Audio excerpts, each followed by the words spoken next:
Coming up in today's video, the trend of strong uncommons in this set continues with a few new bangers.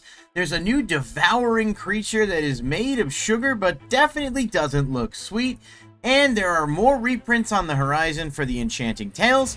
All of that and more in today's video.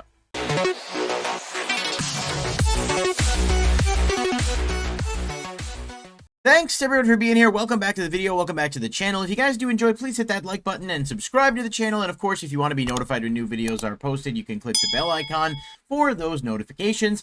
And don't forget, the month of August is still going, though it is ending soon. And if you guys want to get that free booster pack of Magic the Gathering, you will want to scan the QR code and join the channel membership for only $5 a month. All channel members in August will receive a free booster pack amongst other perks. So be sure to sign up before August ends if you want to get into that. Now, today we are getting into Wilds of Eldraine some more and continuing to look at a lot of the, reveals from the past couple of days. The weekend was a little bit quiet in terms of new cards, and so I ended up doing a different video just sort of reviewing some stuff instead. And we did a bit of an opening, which was fun if you guys didn't get a chance to check that out. But now there's plenty of material to cover. All right, so we're going to get into it, starting off with Heartflame Duelist. This is an adventure card. Its instant side is 2 and a red, and it says Heartflame / deals 3 damage to any target. And then Heartflame Duelist is the creature side, 1 and a white. Instant and sorcery spells you control have lifelink.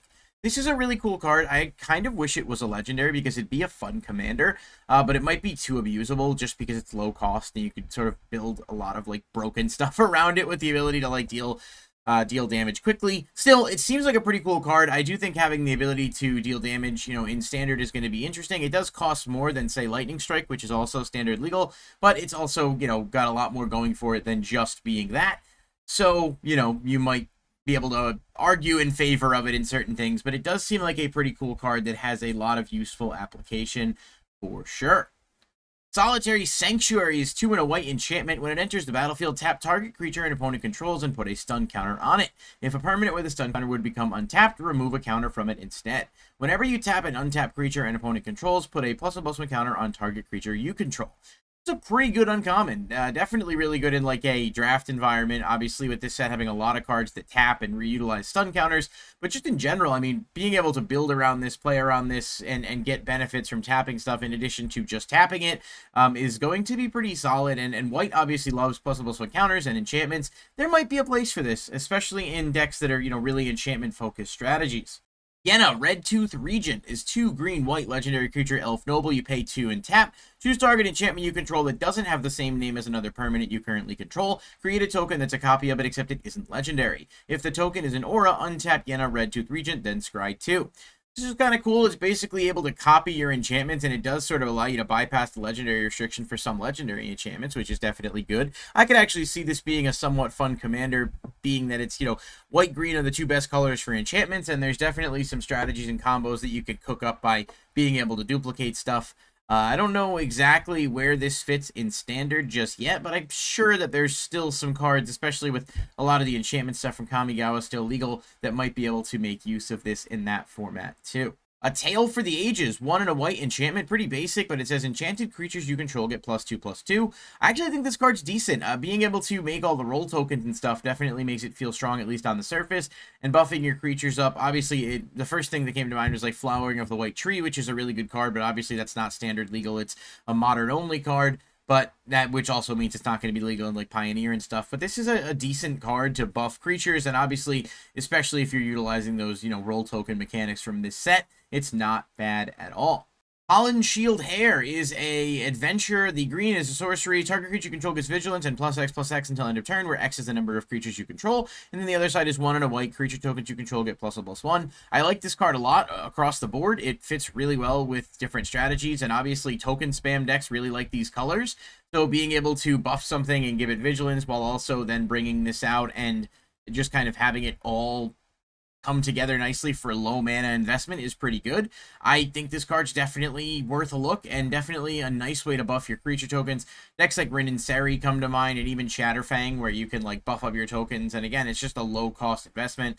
Also, I just realized now, as I said that neither of those would fit within this color combination, at least not in Commander, so maybe disregard the secondary part of that, but there are certainly green-white decks that would benefit from this, and it might even have some standard applications, so we'll have to see what ends up happening.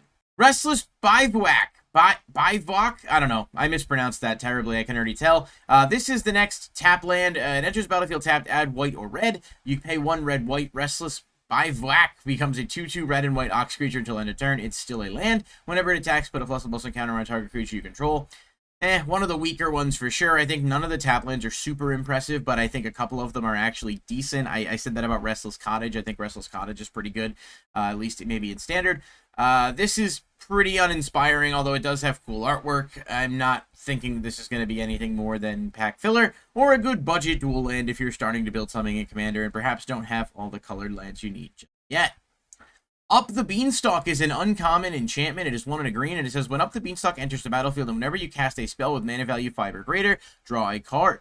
Another incredibly powerful uncommon. I don't know what's going on in this set, but we've seen plenty already, and this is no exception. Being able to kind of benefit, especially, I was thinking of like Eldrazi right off the bat, like the blue-green Eldrazi builds that are very popular. Being able to cast high-cost stuff, draw cards, get your resources back, but this is a low-cost enchantment that can do a whole heck of a lot.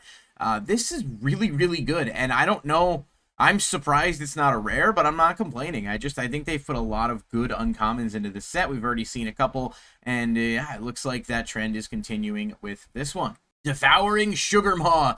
The artwork on this is ridiculous, but I love it. I think we should just get a full archetype of like sugar and candy themed creatures.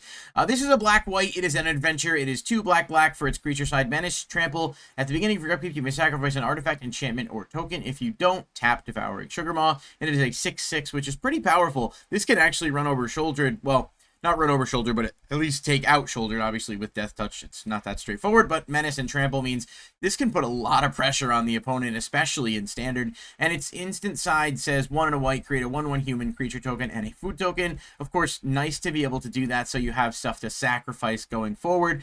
I like this card a lot. I actually think this card's really cool. I just don't know how much application it's going to have in other formats, but on the surface, at least in Standard, it definitely feels like it has potential just because of its low cost versus its power, and the fact that meeting its requirements to keep it on the field are not super high when you consider how many token generating things we now have in Standard, and that's kind of the overall theme of this set.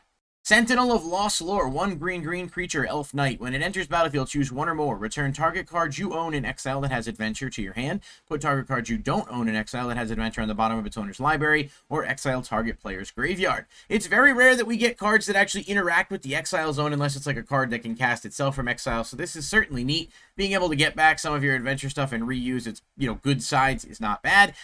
Disrupting your opponent by putting their adventure stuff back certainly seems like it could be good, especially in Standard if, these adventure cards really take off and it starts to become a prominent, meta deck. I don't know what that's going to look like, but I guess we'll have to see how things shake up. And then, of course, exiling a graveyard is never a bad thing to have access to. It's still a decent card. It's an elf. It's relatively low cost and can do a good bit for you. I think this one might shine more in Standard than anything else, but I'm sure there's, adventure decks that can utilize it elsewhere, too. Now, looking at a few reprints, Karmic Justice. Look at the artwork on this, and this is a really good reprint. This card's a 2 and a white enchantment. Whenever a spell or ability an opponent controls destroys a non-creature permanent you control, you may destroy target permanent that opponent controls. So basically, your opponent tries to mess with some of your stuff, you can get rid of their stuff. Not bad. Obviously, it doesn't work with creatures, but still worth, keeping an eye on, and a decent reprint with some absolutely stellar artwork. Just continue to be blown away by how good that the artwork is on these alternates, without a doubt. Another really good uncommon, Collector's Vault. This is just cost 2. It's a colorless artifact. You pay 2 and tap, draw a card, then discard a card, create a treasure token. I kind of like this. A looting and a treasure token. You can start to really stockpile mana for future turns, as well as maybe mana fixing even, and being able to cycle through your hand. For Standard, I definitely think this card is solid. It's a nice replacement for Reckon or Bankbuster when that time comes. It's obviously weaker, but it's still nice to have some kind of draw options or ways to fix stuff. So I'm happy to see, the trend again of good cards actually being included in the set that might make an impact in multiple formats. And of course, on that topic of uncommons, Ariats Tempting Apple is 4 legendary artifact food. When it enters the battlefield, gain control of target creature until end of turn. Untap that creature, it gains haste until end of turn. You can pay 2 and sack it to gain 3 life, or pay 2 and sack it to have the opponent lose 3 life. Basically generic stuff with food, but that first effect for a 4 cost is pretty freaking strong, and you can kind of blink this too, like in decks that can banish it, bring it back, being able to take control of multiple creatures.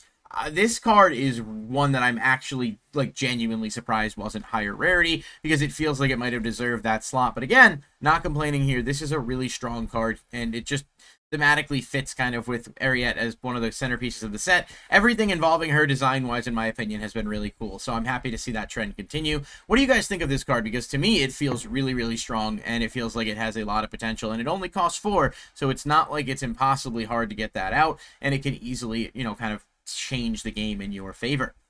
And finally, just another reprint announcement with some awesome artwork again of Ariat, ironically. Blind Obedience getting a reprint here. I haven't seen if there's an anime style art for it yet. I think all the mythics got one and some of the rares did, so we'll have to wait and see when the full card gallery is posted. But this is actually a decent card. It was worth like $6 to $10 before the reprint announcement, so not bad. Another decent inclusion in here, and obviously, you know, getting access to some better enchantments will help with drafting, but also with, you know, people that want to play around with enchantment-based EDH decks, so there's a lot to like. Overall, though, a big slate of cards. This stuff is really, really cool, and they continue to put some cool concepts in the set as a whole, which I really appreciate. Let me know what you guys think of this wave of stuff, and if enough comes out today to do another video, I will do one later. If not, we'll have one tomorrow, and I think that should probably be wrapping up the rest of the spoilers before we move on to the Commander stuff, so stay tuned, keep it locked here, and we'll catch you guys in the next video.